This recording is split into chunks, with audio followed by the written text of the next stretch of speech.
परिवर्तन की दिशा में उठते कदम में पहल की थी राजा राम मोहन राय। राजा राम मोहन राय 1772 से 1833 के बीच में भारतीय समाज सुधारक थे, जिन्हें आधुनिक भारत के निर्माता, इन्हें आधुनिक भारत के निर्माता, भारतीय पुनर्जागरण के जनक, भारतीय पुनर्जागरण के जनक और सामाजिक क्रांति के जनक, और इनको राजा की जो उपाधि थी वो अकबर द्वितीय ने प्रदान की थी। मुगल सम्राट था अकबर द्वितीय, उन्होंने इनको राजा की उपाधि प्रदान की थी। अब इन्होंने एकेश्वरवाद का सिद्धांत दिया था। एकेश्वरवाद के सिद्धांत के आधार पर उन्होंने 1828 में ब्रह्मा समाज की स्थापना की थी और 1829 में भारतीय समाज में एक व्यापक कुरीति थी, सती प्रथा। कौन सी थी? सती प्रथा। और सती प्रथा के निवारण के लिए इन्होंने लॉर्ड विलियम बेंटिंक से संपर्क किया और विलियम बेंटिंक द्वारा 1829 में राजा राम मोहन राय के प्रयासों से भारतीय समाज में व्यापित इस कुरीति पर रोक लगा दी गई। इसलिए सती प्रथा निरोधक अधिनियम 1829 से भारतीय कानून के रूप में पेश कर दिया गया। महिला शिक्षा पर इन्होंने जोर दिया। स्कूल कॉलेज, महिलाओं को स्कूल कॉलेज बनाने के लिए प्रोत्साहित किया। पाश्चात्य शिक्षा, अंग्रेजी शिक्षा पर इन्होंने जोर दिया। विधवा विवाह का इन्होंने समर्थन किया। इनको अरबी, फारसी, फ्रेंच, अंग्रेजी, संस्कृत इत्यादि भाषाओं का इनको ज्ञान था। 1829 में इन्होंने संवाद कौमुदी बांग्ला भाषा में एक पत्रिका जारी की थी और मिरात उल अखबार का भी प्रकाशन किया था, फारसी भाषा में था। तो 72 से 1833 इस तरह के एक सुधारक थे जिन्होंने 1828 में कलकत्ता में ब्रह्मा समाज से एक सुधारवादी संगठन बनाया था, जिसे बाद में ब्रह्मा समाज के नाम से जाना गया। बाद में ब्रह्मा समाज को दो भागों में बांट दिया गया था।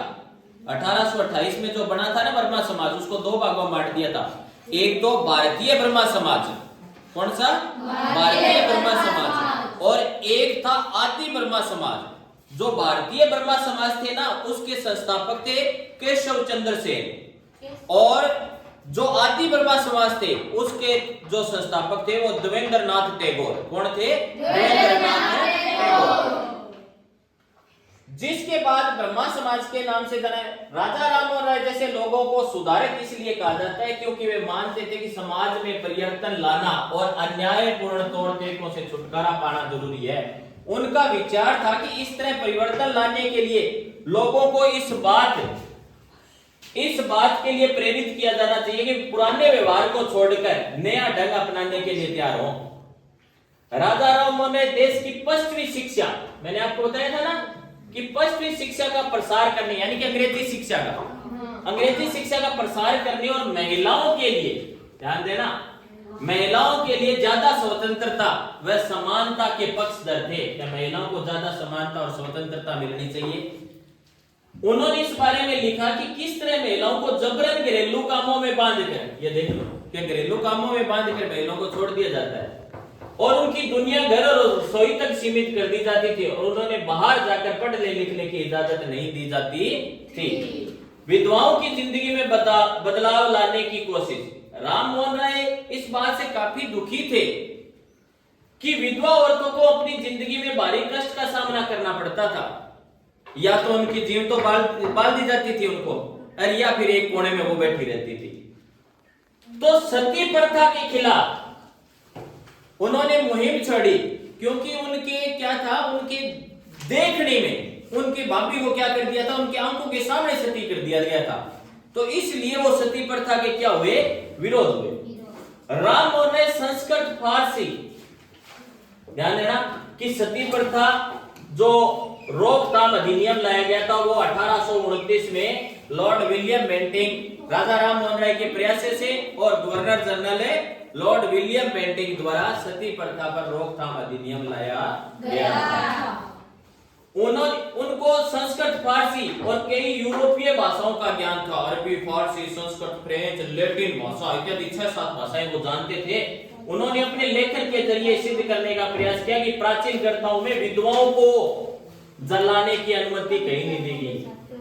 अब कई जो विद्वान थे ना, जो बड़े बड़े विद्वान लोग थे, वो क्या कि ये देते थे कि पुराने जो अपने ग्रंथ है ना, पुराने जो अपने प्राचीन वेद इत्यादि जो ग्रंथ है, उनमें कहा जा कहता है कि महिला को सती प्रथा का उसमें जिक्र किया गया है। तो उन्होंने कहा, राजा राम मोहन राय ने कहा कि वो कौन से ग्रंथ है जहां पर सती प्रथा का उल्लेख मिलता है। तो इनके सामने कोई प्रमाण नहीं दे पाए थे, कोई प्रमाण नहीं मिलता है कि किसी ग्रंथ में सती प्रथा का उल्लेख है। वैसे ऐसे ही मनगढ़ंत कहानी बना ली और चलने दी।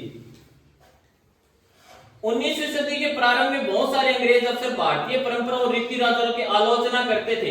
अब अंग्रेजों को ये लगता था ये कौन सी रीति रिवाज है इनकी,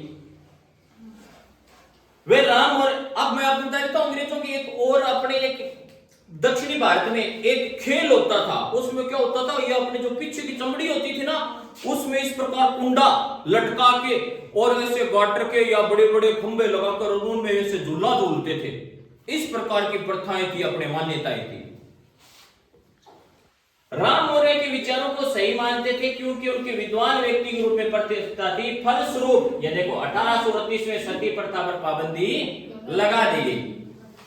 राम मोहन राय ने इस अभियान के लिए जो रणनीति अपनाई, उसके बाद में सुधारकों ने भी अपनाया। जब भी वे किसी हानिकारक प्रथा को चुनौती देना चाहते तो अक्सर प्राचीन धार्मिक ग्रंथों से ऐसे श्लोक या वाक्य ढूंढने का प्रयास करते थे जो उनकी सोच का समर्थन करते। इसके बाद वे दलील देते कि संबंधित वर्तमान रीति रिवाज पारंपरिक परंपराओं के खिलाफ है।